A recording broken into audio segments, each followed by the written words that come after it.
At LinkedIn, we know hiring is a big deal for your small business. Sometimes it can feel a little overwhelming. LinkedIn uses data that you can't find anywhere else to give you the best candidates, all so you can feel confident you're hiring the best person for the job. And even a little hiring bliss. See why 86% of small businesses who post a job on LinkedIn get a qualified candidate within a day. Post a job for free at linkedin.com/achieve. LinkedIn, your next great hire is here. Don't you love it when things are both easier and more affordable? Like when the rain washes your car for you. Or like when you save up to 10% by bundling your renters and auto insurance with USAA. Bundle with USAA and start saving. Get a quote today. Welcome to the A World of Difference podcast. I'm Lori Adams Brown, and this is a podcast for those who are different and want to make a difference. Does it feel like your whole world has just been turned upside down? Are you having trouble remembering to drink water or eat? Does it feel like you're walking in quicksand? You can't even concentrate on normal things? You may be walking through trauma. There may be a crisis in your life or in your government that is causing you to feel that you don't know how to put one foot in front of the other. I have walked through times like this, and it really has helped me to walk with a professional therapist through these times. I highly encourage you to find a therapist, and at betterhelp.com/difference, you can get 10% off your first month today. I myself have benefited from a therapist I've worked with there. You can message your therapist in between sessions, go to extra courses around grief or trauma, find support groups, and also really have a person to help you walk through some of the most difficult parts of your life right now. You can get 10% off your first month today by going to www.betterhelp.com/difference. You deserve to heal. Welcome to A World of Difference podcast, where we're live today across a couple of platforms. I'm here on my lunch break on a Friday, and I know that some of you, if you're on the West Coast, are also on your lunch break too, or you're ending your day very soon if you're on the East Coast, and wherever you are listening to the world, maybe you're up in the middle of the night in Asia. I can't sleep. I don't know. But welcome. This is a podcast where we celebrate humanity's unique perspectives and explore how we can all make a difference in our workplaces, our community, and our world. I'm your host, Lori Adams Brown, and today we're diving into a topic that affects many of us, but isn't always easy to talk about. We're going to talk about toxic work environments. Hopefully you're not in one. Hopefully you've never been in one. And hopefully you're not taking an opportunity to what might be going on right in front of you as somebody who could make a difference in your workplace for yourself and for others. But if any of those are true, or you know people who have experienced that or currently are experiencing it, today we're going to dig into this topic, which is not easy to talk about, but really is a place where we can come together with our different perspectives, bring them around the table, and make a difference together. So if you've been there and you're feeling drained before you even open your laptop, or you've been walking on eggshells around your boss, or maybe you're like in that TV show Severance. You feel like you're living two separate lives, one at work, one outside of it, just to survive. I've not seen the new season. It's out. I'm waiting for my husband to get back from a conference in Orlando, and we might watch it together this weekend. I know there's also a podcast out about Severance, which I'm looking forward to listening to. But in the episodes of the season that I've already watched, I really thought the show is very well done. It shows how you can end up going into a workplace very obviously it's fiction and it's a bit dystopian, but it's about going into a workplace where you really have to just sever yourself. And there's some medical procedures that are involved in it. It's certainly some human rights violations, but this show obviously is exaggerating to make a point that's getting our attention. How are we walking into our workplaces? How are we creating workspaces where... This episode is brought to you by Indeed. When your computer breaks, you don't wait for it to magically start working again. You fix the problem. So why wait to hire the people your company desperately needs? Use Indeed's sponsored jobs to hire top talent fast. And even better, you only pay for results. There's no need to wait. Speed up your hiring with a $75 sponsored job credit at Indeed.com/podcast. Terms and conditions apply. This episode is brought to you by Peloton. If you're looking for flexible workouts, Peloton's got you covered. Summer runs or playoff season meditations. Whatever your vibe, Peloton has thousands of classes built to push you and has something there to adapt with you whether you need a challenge or rest. Peloton has everything you need whenever you need it. Find your push. Find your power. Peloton. Visit onepeloton.com. Maybe you don't want to show up with every single part of yourself in that workplace, and that's appropriate in many situations. We do have geopolitical events where we have very different perspectives.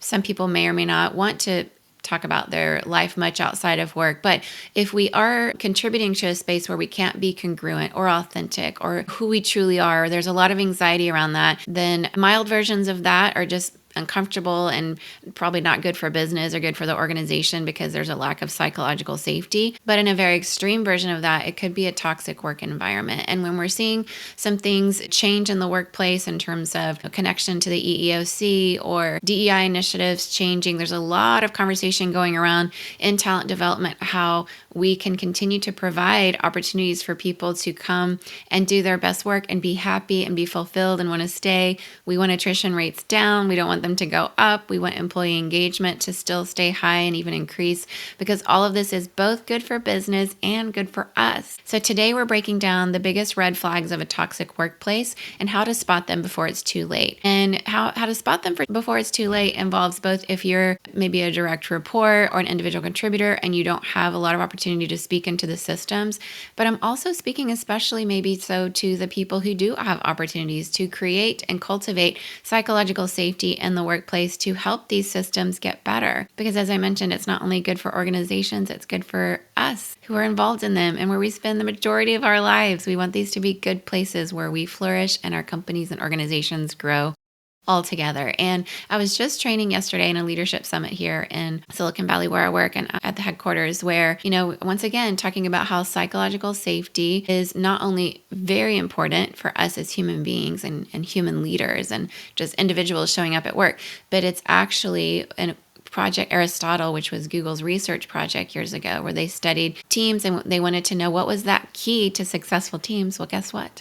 They found out it's psychological safety. And it was a surprise to a lot of people. It had nothing to do with what university you went to, what your certifications are, what particular skills you had in technical areas. It had to do with cultivation of psychological safety. So we're going to talk a little bit about how that is absolutely the opposite of a toxic work environment and how one is good for organizations and one is very dangerous for organizations. So whether you work in risk management, risk assessment, whether you're on a corporate board, an executive, an individual contributor, a manager, whoever you are, today we're going to have a conversation where you can find some takeaways to help your workplace and your lives and the lives of those that you work with get better. So if you're already in one, I'm very, very, very heartbroken for you, but I'm going to share some practical steps you can take to protect yourself and plan your next move. So let's get into it.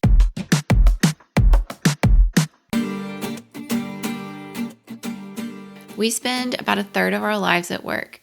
And so when our workplace is toxic, it impacts everything. We see mental health suffers, anxiety, depression, burnout really skyrockets. That's not good for employees and it's not good for organizations. Physical health also declines because guess what? When you're experiencing something so toxic, the body keeps the score. A book that I read when I was just coming out of a toxic work environment and had escaped and was working with a therapist on how to help my brain, my body, my soul, all of me heal and to move forward in a healthier way, which I'm so glad to say that I have. And I carry not only that journey with me of walking through that, escaping it and healing, but I carry with me the lessons that I learned and to help shine a light on those who are just a few steps behind who are walking that path right now. It is your responsibility to understand what's going on for you in a situation in a workplace, but it's also our collective responsibility because we belong to each other to cultivate workspaces where we can all thrive because it does affect mental health, it does affect physical health, and our relationships take a hit as well. It's really hard to be present for your family, your loved ones, your book club, your sports team, your gym buddies when work follows you home and it's like this storm cloud that you can't get away from.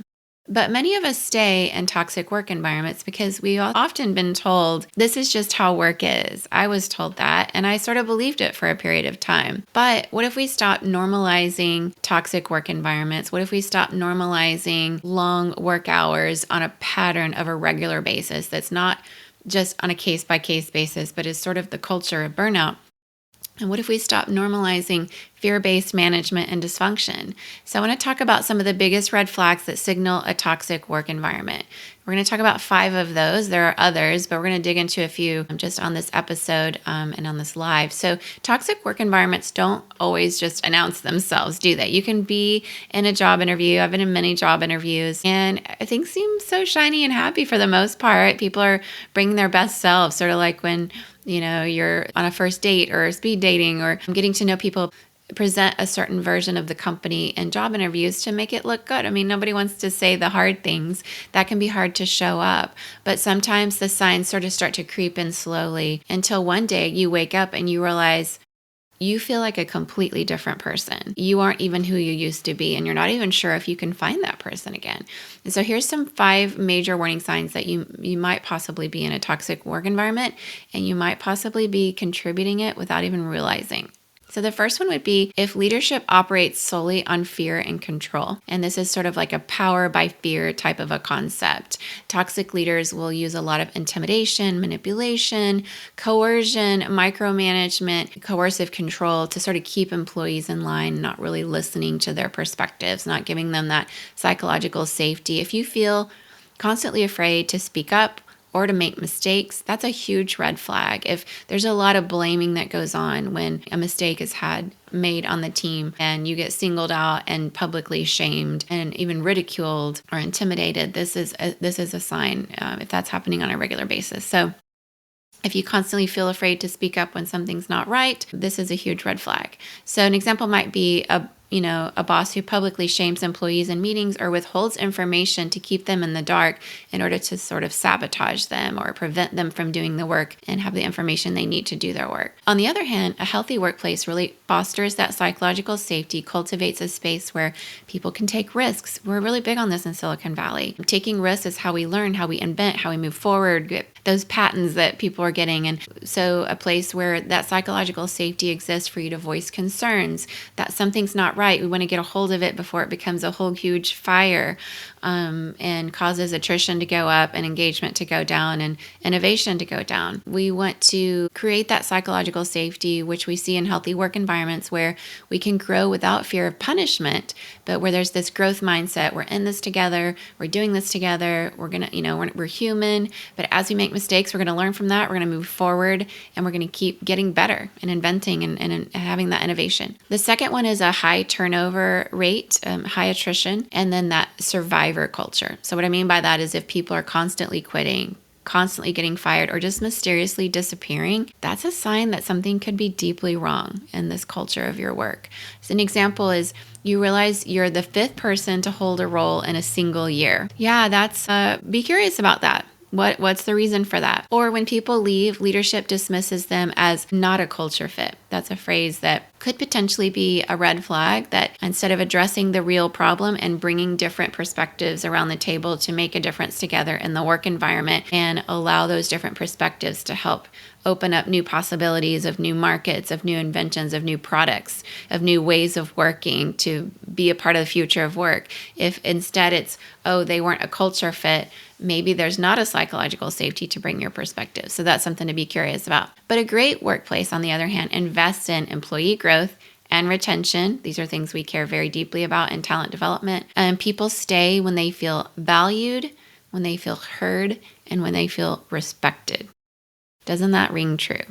Yes. The third thing is overwork is glorified or glamorized or seen as a part of the culture. In some toxic workplaces, grind culture is king. Employees wear burnout like a badge of honor, and you're expected to sacrifice your entire well-being and your family for the company. An example would be as a pattern, regularly, your boss expects you to be available 24/7, and that taking PTO is seen as a weakness.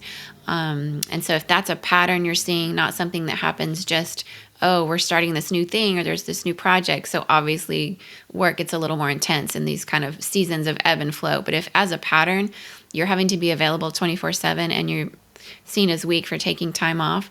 This is not only a toxic work environment, it's not a place where you can be productive and you can bring your expertise and your full brain can be available to do great work because you're just barely surviving in a survivor culture. A healthy workplace respects both work-life boundaries and encourages employees to rest, recharge, and take time off, because we know, according to the research, that if you as a pattern are working 50 hours plus per week, according to the Stanford research that's been done on this, that you aren't as productive. But if you're as a pattern, as a regular rhythm, you're working 40 hours a week or less, that you actually are more productive.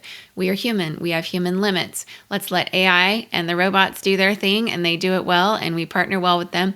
But let's increasingly be human and show up with our curiosity, show up with our refreshed and renewed selves that have batteries. If you spend more time thinking about charging your electric vehicle, which I do at work, or you spend more time thinking about filling your gas tank in your car than you think about your own recharging, your own battery, maybe there's something in your environment that's lending you to think this way, and that you're not in a healthy workplace, or that you haven't taken advantages of the healthy aspects of your workplace. All right, the fourth one is values are on paper, but chaos is the practice. So some companies really talk a big game about their culture, but the reality is they don't match. They might have their values listed on the website or even on the wall, but they might claim to value things like working together, collaboration, teamwork, respect, or even work-life balance. But really behind closed doors, it's a completely different story, and they're not living according to their values.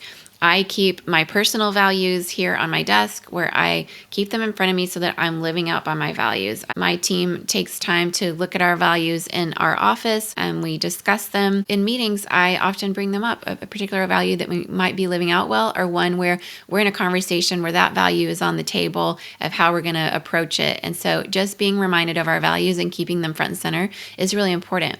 An example of this could be, though, leadership really promotes a people-first culture, but they expect employees to answer emails at midnight or punish those who speak up and don't have a solid speak up practice or campaign or method to do so when something's not right. The reality is, at a risk management perspective, when people aren't allowed to speak up, metaphorically or even figuratively, if there's a fire in the warehouse and people don't feel free to speak up, that could spread crazy fast. But also the same is true of toxicity in a toxic boss or a toxic situation on a particular team. That could spread very, very quickly and is a huge risk for organizations. So a truly healthy workplace ensures that policies and practices align with their stated values. And if a company says one thing but does another in this area, that could be a red flag. The fifth one is secrecy and gossip replace transparency. And so in toxic environments, employees are often really left in the dark. There's not a lot of communication about what's happening. Decisions happen behind closed doors, and gossip spreads faster than real information. So things like, an example would be,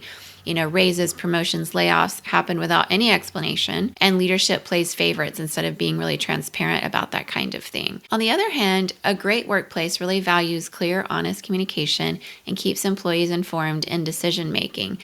Not that everybody has to know everything about everything, but there's a huge difference between almost no information and saying everything to everyone who doesn't necessarily need to know all levels of the organization. There just has to be a good level of communication where people generally feel that there's, back and forth in that way.